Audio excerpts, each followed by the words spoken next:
Okay, guys. Name of this ring here. Is the ring aromatic? Yes. Okay, I'll let you think about such questions. This reaction here, what's going on? The nitrogen is now bonded to, has replaced what? The F? Yeah? Can that F be replaced by a nucleophile? In an NAS mechanism? Why? Because it has a nitro group, a classical strong electron withdrawing group, ortho or para. Is F a good leaving group for NAS? It's actually better than bromine iodine. Why? Well, we explained why. And so there's an NAS reaction there. They then reduce the nitro group to the amino and it attacks the cyano group, acts as a nucleophile. That's how they get to this. That's a two-step. They're using tin chloride, tin 2 chloride as a reducing agent. A lot of times you would just use tin metal, and the tin gets oxidized. Well, you can also use tin chloride because tin has two common oxidation states, +2, but it can also be oxidized to +4. And when it gets oxidized, the nitro group gets reduced, but then it attacks. Okay. Sodium hydride here, the H- removes an H from the nitrogen and makes the anion, makes that a stronger nucleophile, and the nucleophile displaces the F fluorine by an NAS mechanism.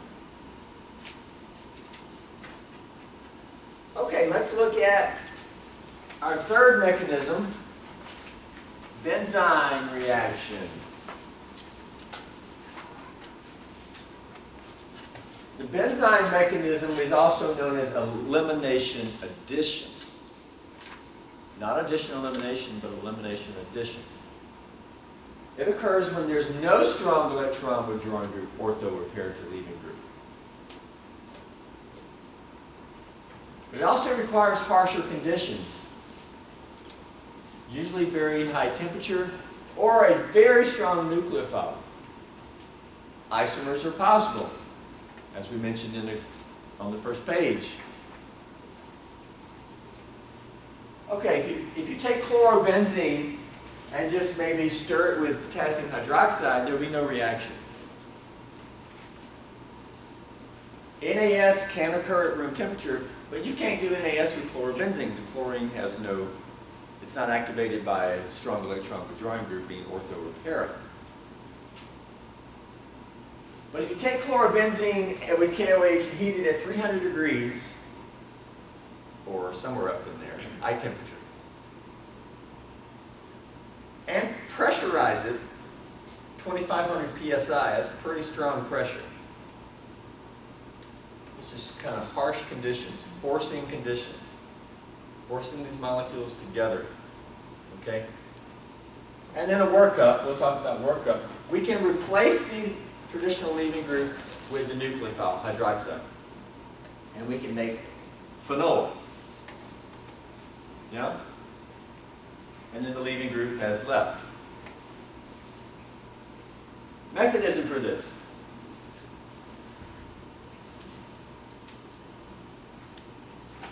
What do you propose as the mechanism?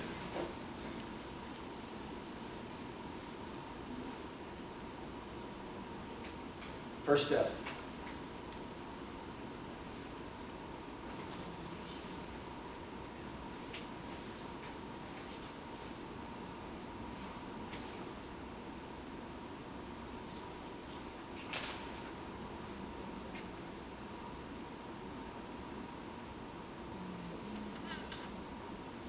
But your OH would attack some, like, ortho to your chlorine?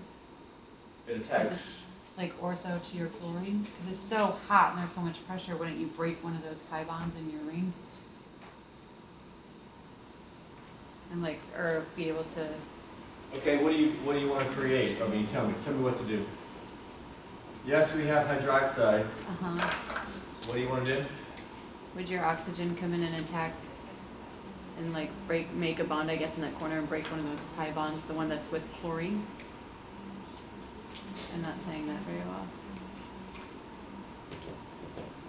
These electrons attack here, No. Down. here, Yeah. and do what? Would you break a pi bond, one of your pi bonds to do that, or no?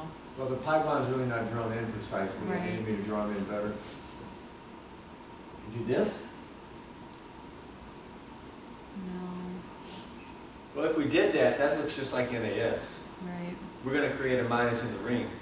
And as we said, and it's still up there, that's a very high activation energy, and it doesn't occur unless that minus can be stabilized by resonance. And we need a group ortho or para.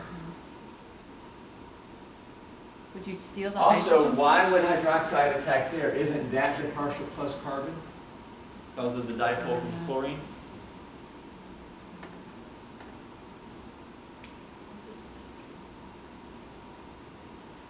So what else?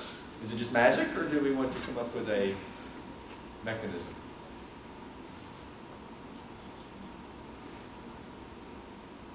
Elimination being the first step? Do what? Would elimination be the first step? Why do you suggest that? Because it's called elimination. Elimination, okay, good. You've read the handout. Have you read the textbook? No. You have a textbook? Does it discuss the Benzyme mechanism? Does it? Do you read before you come to the lecture? Okay, I won't go there, but I'm just wondering. Okay? All right. Do you own a textbook? Do you open a textbook?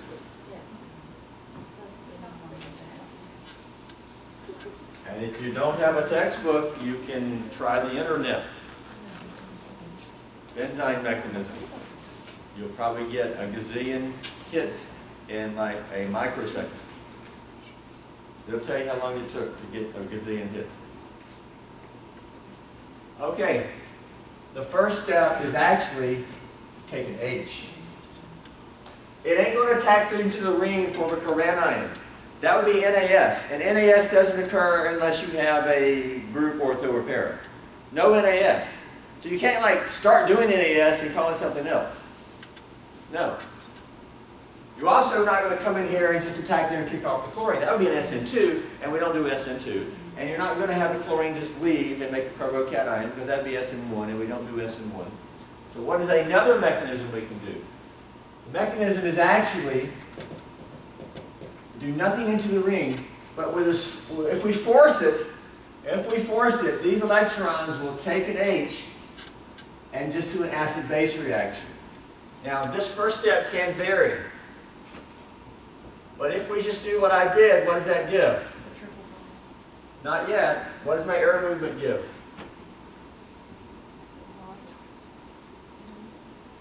These electrons move on to carbon to become a lone pair. And that's a minus charge. And what do we make? Water, H2O. Does that H have any acidity? What type of rationale can we give to this? That this H has some acidity?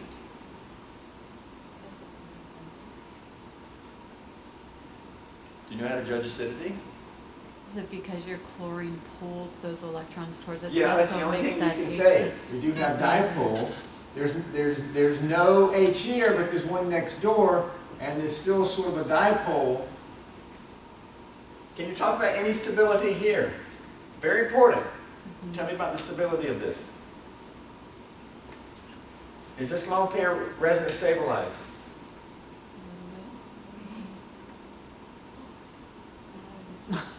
No, it's not. Why do you think that's resonance stabilized?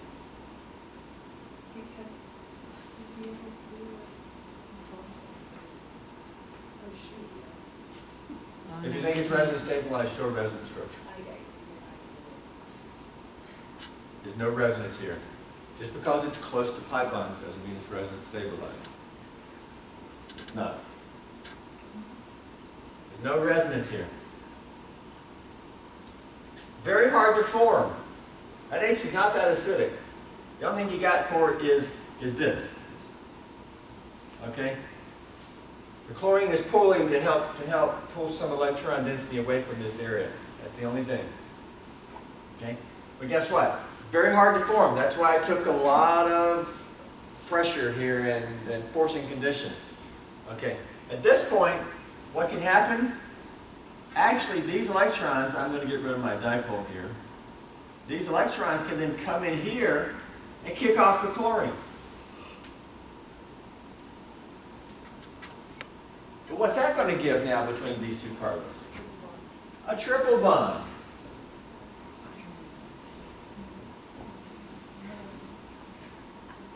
And that looks quite odd. But it's a benzene ring with what looks like an alkyne. So it's called a benzyne. There's your benzyne.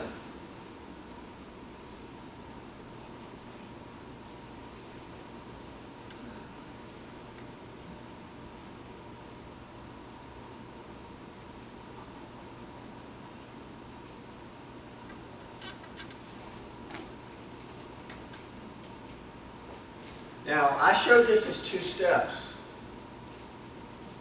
These first two steps, okay, A and B may be concerted. It actually varies. In some conditions, it's stepwise like this, and you actually get a carbanion,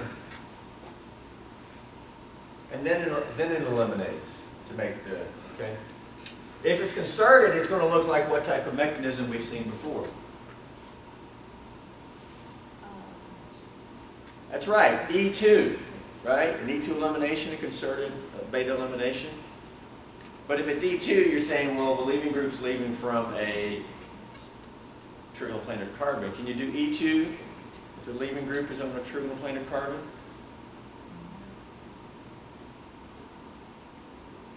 Well, you did one in lab. When did we do that in lab?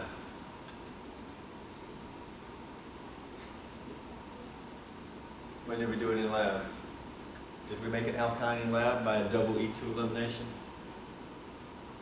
Last lab of organic one? Double E2 elimination. The stakes have never been higher. The second elimination was to put in a triple bond. The leaving group left a trigonal planar carbon, and I said that that's a huge exception, because usually we say no. Okay? Look back at the double E2 elimination. This is kind of the second step of the double E2 elimination. If you do it concerted. But here sometimes it can be shown the anion form. You would never do this with an E2, but here it's sometimes known to occur. Basically here this is the rate determining step.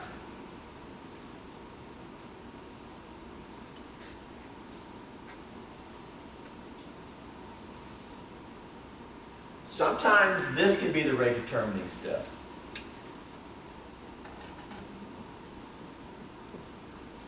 There's a question in the workbook that sort of gets at this, of how the rate determining step can vary and when it might vary.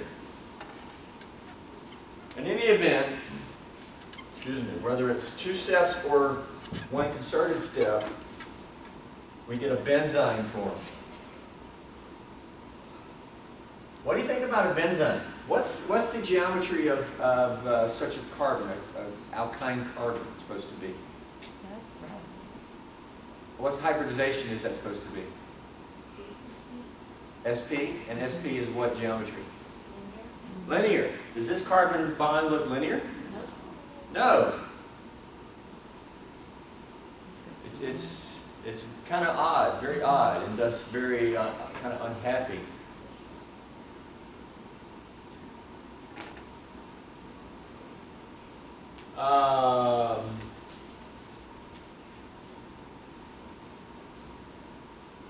What can happen at this point is, we could talk about this sort of more, the theory of this thing, but to move on in the mechanism, what happens is the water then comes in here, these electrons, and adds to one of these carbons, Which one do you want to add to, top or bottom? It doesn't matter.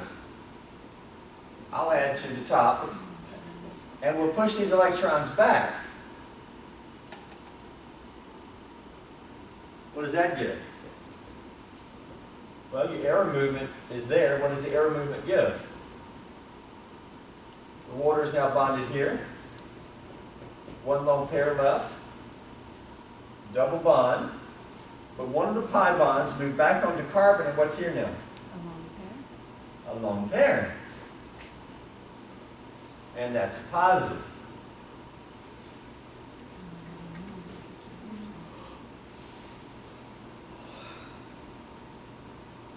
So this would be called nucleophilic addition. What's after elimination? Addition. How do we get the final product now? We've done this before. What do you want to call that? Didn't we call this something before? H plus transfer? Didn't we talk about H plus transfer before, taking care of the proton? Yes. This needs an H. This needs to get rid of an H. Okay? And usually with H plus transfer, it's okay to just state that, because probably this could be internal. It could be internal. But very often H plus transfers are intermolecular. Okay? That is, you got another one of these over here.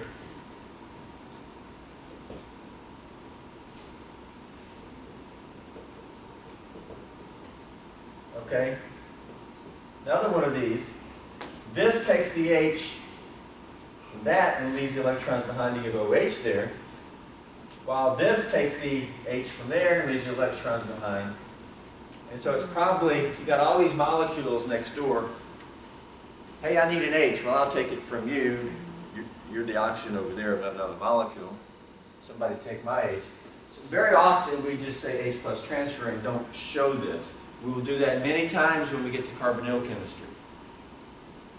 And when you get to biochemistry, you'll do it every 10 minutes. And you'll be like, where'd the H come from? And they won't tell you. But I'm telling you right now, it's an H plus transfer. It's coming from some other molecule in the reaction that has an H available. See how that has an H available? It looks acidic, like H3O plus. Okay? I didn't show this. You've got to know that, hey, there's some other molecule that has an H plus available, and you're just being said H plus transfer. Okay? So if the H moves here, the electrons don't move. The two electrons stay there as a lone pair. But this needs an H. It doesn't need any electrons. It just needs an H atom, an H nucleus. That gives that, right? Okay? Some type of elimination, either one step concerted or two steps via the anion, and then it kind of eliminates. Then nucleophilic addition. Which carbon, though? The alkyne is symmetrical. That's going to lead to isomers in other cases. Okay? And then at this point, depends on the nucleophile. Here, the nucleophile needed to lose an H, and that needed to gain one. So it's an H plus transfer that needs to take place. And there you go. This is called a benzyme mechanism. It requires usually harsh conditions. Oh, by the way, this is not actually the end of the reaction. What does this H plus work of? Because this is not the end. At this point, what happens?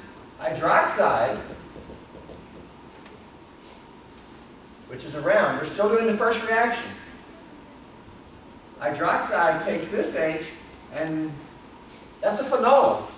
Don't phenols react with hydroxide?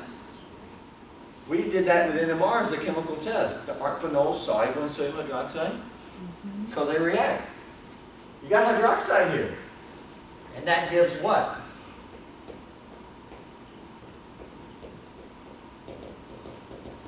Gives that plus water.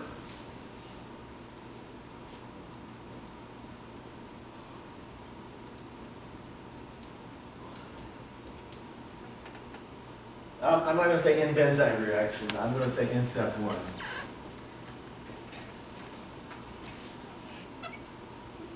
That's step one. Step two is H plus workup. This is also something that we'll do many times going forward. There's your product after the reaction with KOH. Any questions about that? I know you got questions. Please ask them because I want to respond to your questions other than just telling you something. Does it just sit then in equilibrium between being a phenol and being an It's always in amine? equilibrium. Which side is favored? This has a pK of 10, phenol. Water has a pK of 16. Which side is favored? So that was Okay? Yeah. That's why we went that way. But every acid-base reaction is in equilibrium. Okay? That side's favored. Any other questions? What about, will resonance end up happening with that? Resonance always happens if it's possible. It's resonance stabilized. That's why the pK is 10. If there was no resonance, the pK would be like 16. Questions?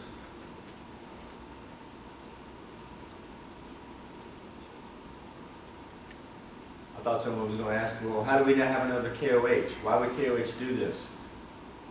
How many equivalents of KOH was used in this reaction? It's specified. How many? It doesn't specify. I can't hear you. It doesn't specify, it doesn't give you one or two, it doesn't give you an It certainly doesn't specify, but how many are used in this reaction? How many can we tell based on inspection? Two? Yes. We use one to take the H. Now from here we just use water. It's the neutral nucleophile that was formed. That's okay. Do we ever reform hydroxide? No, proton transfer, that was just internal. Okay? No. Second, yeah. This requires two equivalents of KOH. One to react, the second to deprotonate the product.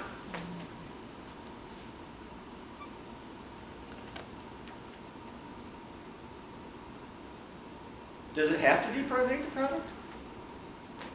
Why not? Let me add, could we just use one equivalent and just stop here? Why use two and deprotonate the product?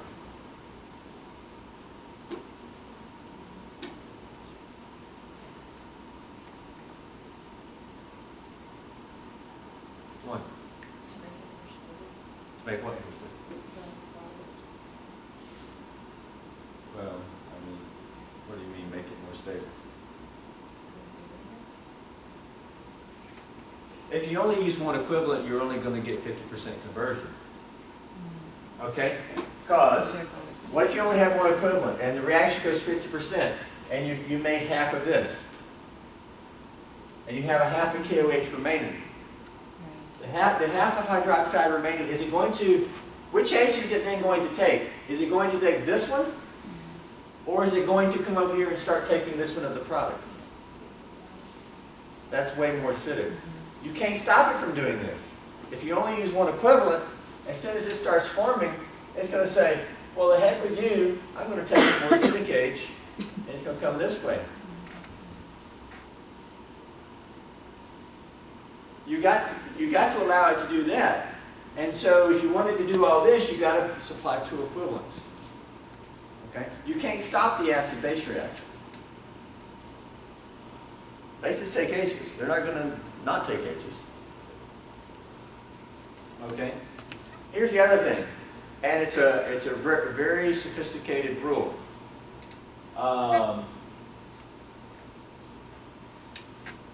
And it's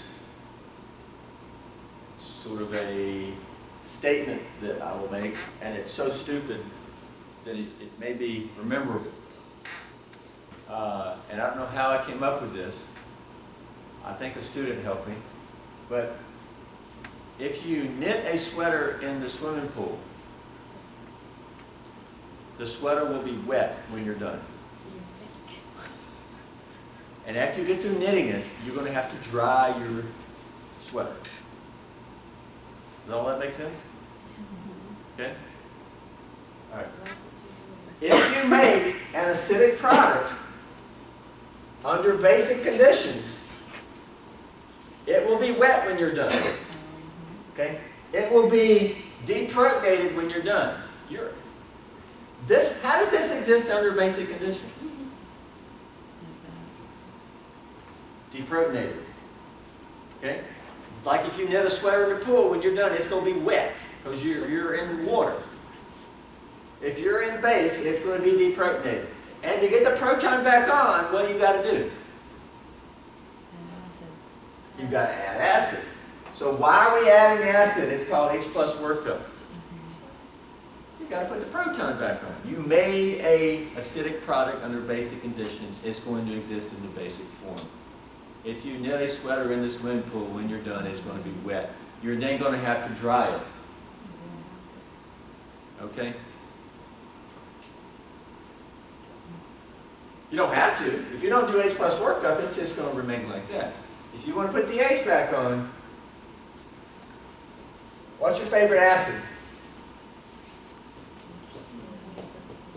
Maybe HCl. Okay, that's very generic, right? Sulfuric acid, something to put the proton on. This has got to react with that. Okay, so we can make actually phenol from chlorobenzene using a benzyne mechanism, not NAS. NAS cannot take place here. Okay, what do you think about this benzyne? I've showed you mechanisms before and then told you they're not really real. Do you think this benzyne is real? A triple bond in a ring like this is supposed to be sp linear? Well, how about some proof? Would you like proof that benzynes actually exist? Sure. Well, early on when people, chemists kind of said, I think this is the mechanism, people were like, no, I think you've been smoking too much. And then the person came back and said, well, how about some proof? Because whenever my benzyne is formed, and we can talk about how you might practically do this, I can do a Diels-Alder with it. You're familiar with Diels-Alder reaction? Yeah, I know that reaction. It's a pi bond reacting with a diene. Give a 6-member ring. What's 4 plus 2? 6. Okay, you've heard of that before?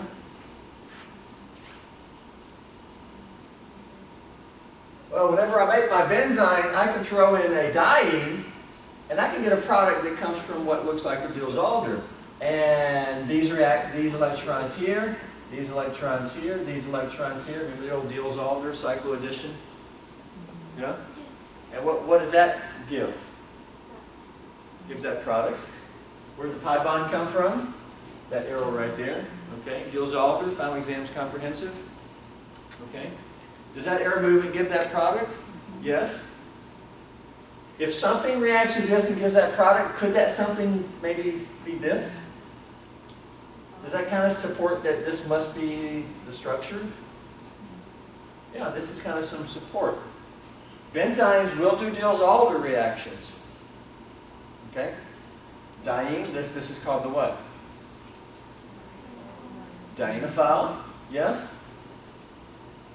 4 plus 2 is 6. And all Diels-Alders give what? Remember? A cyclohexene.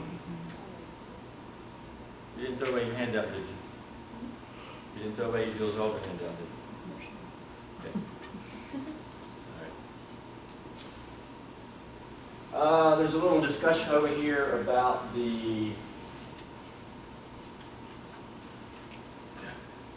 you know, it looks like a second pi bond. I erased it. It looks like a second pi bond. It's actually overlap of hybrid orbitals that's kind of making a pi bond. If you want to look at that, it's really not two pi bonds there, and this kind of shows it. Because these carbons don't become sp. They can't. Hybridization is dictated by geometry, not the other way around. They can't become sp. It's really hybrids. How do hybrids usually interact? Head to head. This is hybrids interacting side to side. Okay? it would be worth getting a cup of coffee and looking at this theory of how the structure of that benzyne. Okay? Would you like more proof of benzyne? Sure.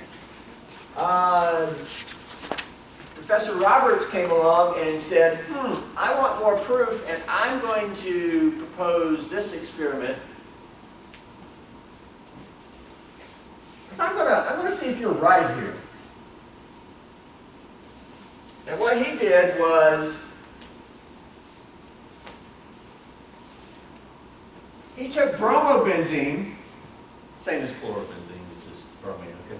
But the carbon that the bromine was on was labeled as C13, isotopically labeled. And he reacted this with a strong nucleophile, not hydroxide, but potassium amide. Okay? This is minus, K plus, right? That's a very strong nucleophile. And it will actually do a benzyne at negative 33 degrees. Hydroxide is a weaker nucleophile, requires harsh conditions. Nitrogen, being a stronger nucleophile, is an anion because it's a worse parent. Much better nucleophile. This is done in liquid ammonia at minus 33 degrees. And he isolated two different products.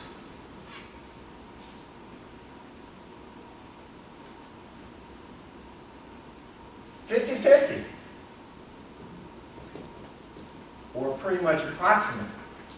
In some cases, the nucleophile was on the same carbon that the leaving group was on. But in 50% of the other cases, the other 50% of the product, the nucleophile was on the carbon adjacent to the labeled carbon, not where the leaving group was. How do you get nucleophile bonded to the other carbon? Well, now the way I have my pi bonds drawn in here, I'm going to do it over here. These H's are the same, right? The NH2 minus, these electrons take this H. I'm going to do the elimination concertedly, just to show you concerted or stepwise. Okay. We do it concertedly, these move in here and these get kicked off. And what does that give? I bond here, here. What's now between these two? Triple bond. Triple bond, and that one's starred. Now we made ammonia, and that's actually the nucleophile. But look at here. Which carbon of the benzyne does the ammonia attack? And the answer is either one. We can attack that one, and we're going to get the first product. How do we get the other product? And again, I've just switched it around, flipped it around. The electrons instead attack here and move these here. What does that give?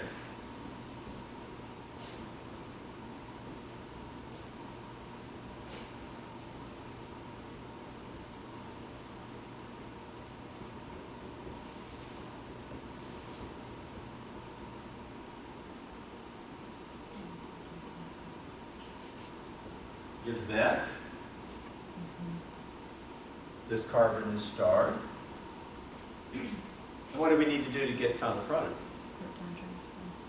Yes. H plus transfer. Because that needs an H. This needs to lose an H to go neutral. We have a base and an acid internally. You can just, okay.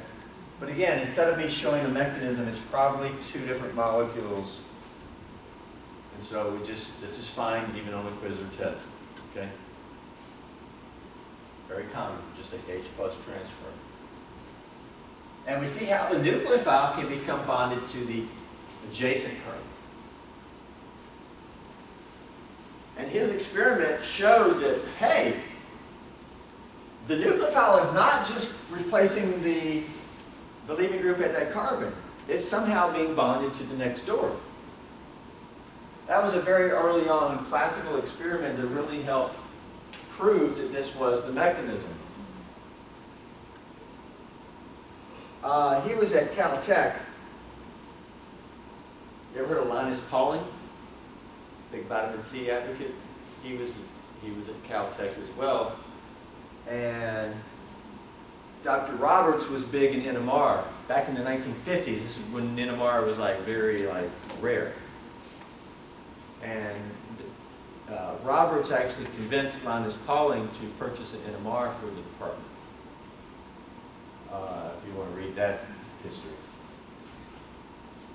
Linus Pauling used to be the chair of that department, chemistry department.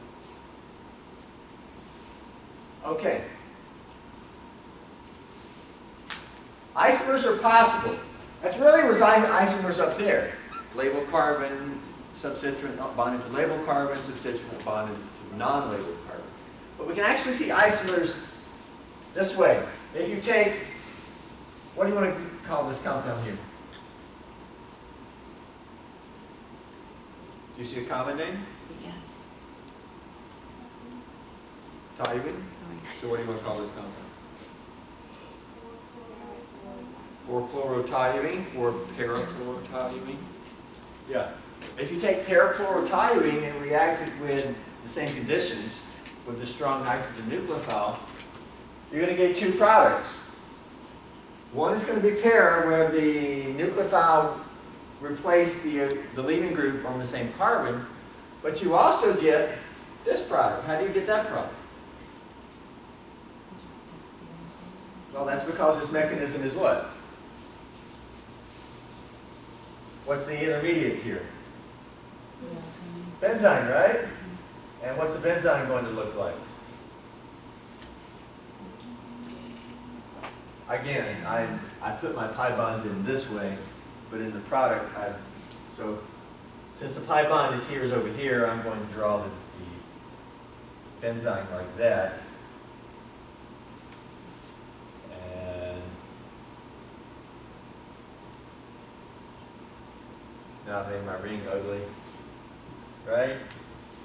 Benzyne. And then either carbon of the benzyne is attacked. If this one's attacked, you get that product. If that one's attacked, you get that product. So it's very similar to above. It just turns out that the labeling reaction is very kind of classical and became well known. This also proves, if you get two products, this proves that something crazy is going on. And that this could explain it. An intermediate that you react at either site. Would you get more of one than the other because of that substituent that's on there? Perhaps. Or you have some directing that's happening? Now, both sites are away from the group, but if you had a benzyne that was maybe formed here, like that, Right, I'm sorry, that would not be There's here. only one option there. It would not be here because that's way too many. It would be, let's instead put it here. Yeah. Here, this carbon might be a little less prone to being attacked because it's right next to this group. Now, particularly if this group got bigger, what if this was maybe an isopropyl with H's on it, right? And so nucleophile coming in here, you know, if the nucleophile was here, it'd be like, oh. But it was like, ooh, I like it up here better. So you couldn't argue that you might get more attack up here, yeah. It is possible. There could also be some electronic factors that govern that. So, here we go. Show two major products that can be formed down here.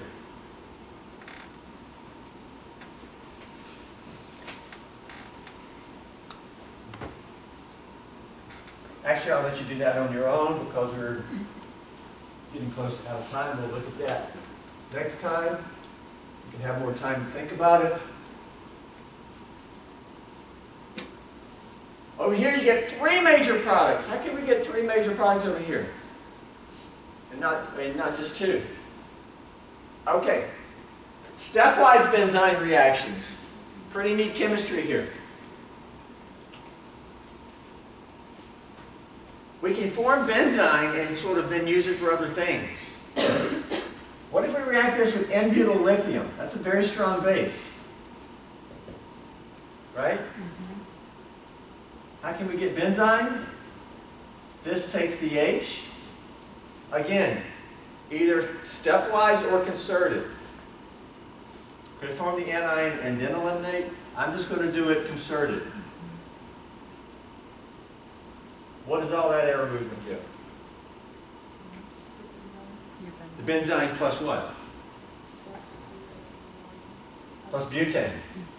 The N carbon now has 3 H's, where there was only 2 there. Okay?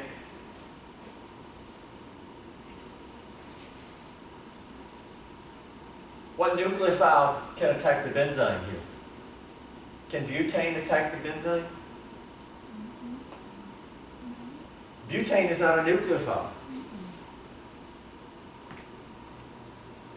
So if we use this, there's nothing to attack it, and we can actually just make the benzene and it'll sit there. In previous reactions, we had a nucleophile in the reaction at that point. So choice of base gives us this, and now we can come in and maybe add a diene and do a Diels-Alder, like I showed you on the other page. And please show product of that. What if I come in with a Grignard? Remember Grignards? And we'll use them many times going forward. What is this nucleophile here? It's essentially what? Isn't it really the methyl anion? Grignards? And can this react here? These electrons add to the carbon. They're both the same. These electrons here, what does that give?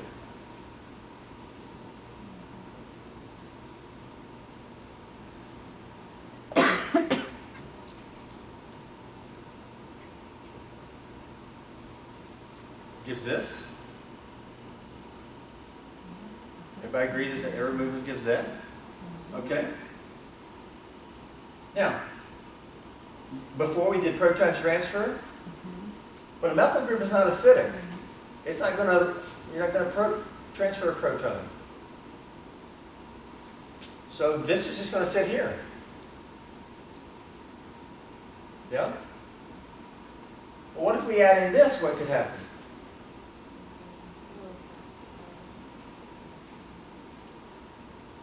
What type of mechanism is that?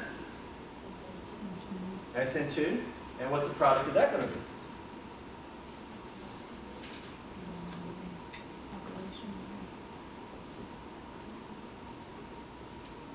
I'll draw that as a CH3 just to clarify methyl, right? And what's up here? Ethyl. I'll draw that as a line bond ethyl. Right? Doesn't that all give that? Fun with benzene reaction. That's more of a stepwise. Okay?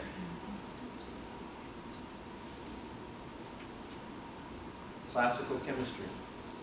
By the way, there's another way to make benzynes instead of removing an H. If you take orthodibromobenzene and react it with magnesium, you can get benzene. First off, what if it's just bromobenzene? What do you get when bromobenzene reacts with magnesium?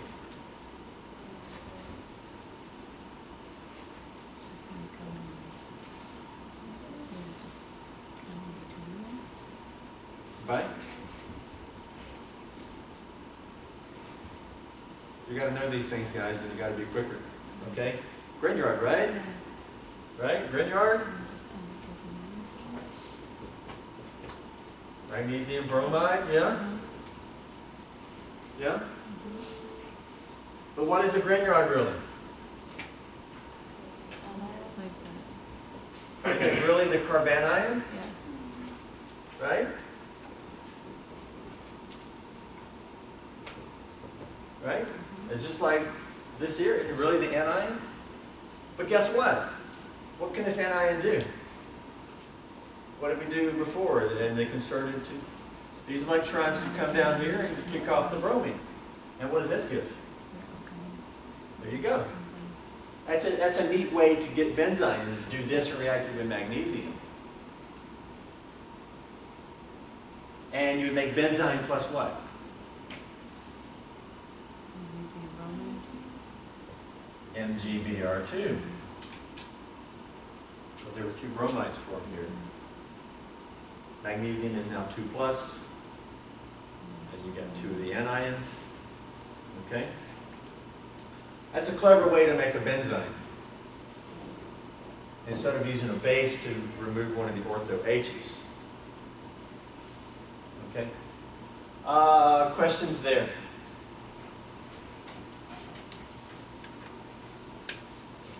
And on the very first page, there's some sequential enzyme chemistry.